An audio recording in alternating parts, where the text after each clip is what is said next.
Ndiyabulisa ke egameni likaYesu Kristu waseNazaretha. Lo uthethayo nguThobani wakaTyhaliti, ndikhonza eChristian Worship Center. Namhlanje ke ndifuna sabelane ngelizwi elifumaneka kwincwadi yabaseFilipi chapter 2 verse 1 and 2 ofundeka ngolu hlobo.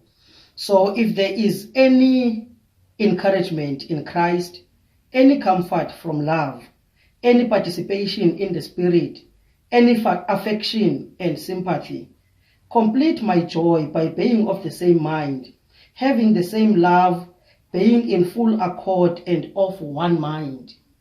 Apho sifunda khona singatsho sithi uPawulos akathetha okokuqala kwaba bazalwane baseFilipi ngalento. Okanye abo bazalwane baseFilipi abayiva okokuqala lento ithethwa nguPawulos. Singatsho sithi ke ngoku uPawulos aba bazalwane akabafundisi ngaphezulu kokuba ebakhuthaza. Okokuba qhubekekani nina nithandana, qhubekekani nina nimxhelo omnye, qhubekekani nivana futhi nivisisana, qhubekekani nimanyene. Uthi nantsi ke into ezanivuyisa, uthi ndizovuyiswa ukwazi ukuba nina ningqondonye futhi nina nimxhelo omnye. Xa sikhangela kwincwadi ye-Old Testament, amakholwa akudala ayesoloko ephumelela xa bebambene bebanye. They always conquered and they were strong when they were together.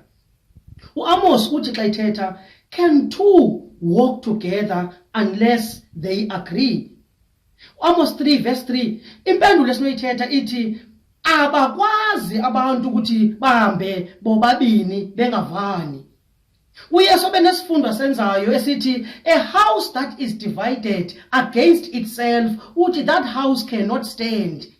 Into ezobangela uba le ndlu ingakwazi ukuma kukuba inentanda. Indlu enentanda ke ayimi endaweni uba ime iyawa. Nathi ke ngokunjalo we are more stronger whenever we are united. Why unity ibalulekile? It is because inhlungu xa simanyene ivakala ngcono. Into ezobangela uba inhlungu ndive ngcono kukuba ndiyazi uba umakhelwane wam ukunye nam enhlungwini yam, okanye sisizwe sibanye enhlungwini yethu. Nakwesi state esizifumana sikuso sililizwe, as long as basibanye izovakala ngcono kuba ayonto yam, yinto yethu, yinhlungu yethu, sizobambisana siyinqobe inhlungu yethu. Na uthi uPawulos kuzondivuyisa ukwazi into yokuba niyacingana, niyathandana, niyavana, nimxhelo omnye. Manifunde ivesi yokugqibela enzothi ndivale ngayo. Uthi 1 Peter 3 verse 8, finally all of you have unity of mind, sympathy, brotherly love, a tender heart, and be humble. Uthi uPeter apha ungqina la mazwi. Uthi thandanani, vanani, yibani mxhelo omnye, nibe ngqondonye. Into ethetha ukuba ndiseKapa kukho umuntu ose-Eastern Cape, xana ngaba ndimcinga nento azive kuyo uva ngcono xa esazi uba ndiyacingwa somewhere. Ngoku isithi lento kwiimeko zonke sikuzo masihlale sikhumbula abanye, kwizinto zonke sizifumana sikuzo masihlale sicinga abanye. Xana ngaba sicingana, xana ngaba sithandana nakweyiphi imeko, sibambisene nakweyiphi imeko, yonke imeko iba ngcono, because we suffer better when we are together.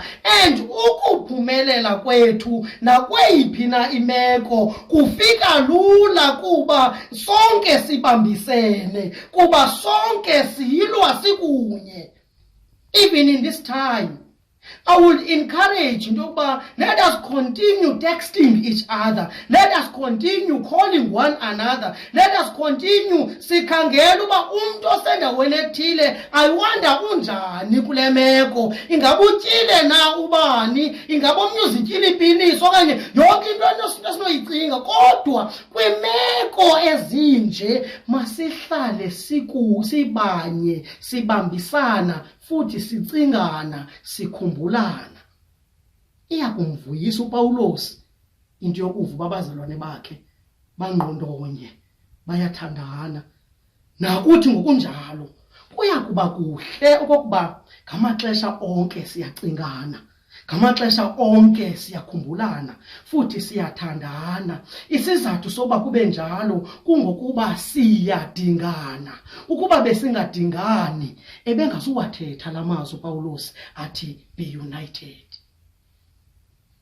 Ndiyakhuthaza ngalo mazwi. In the name of Jesus. Amen.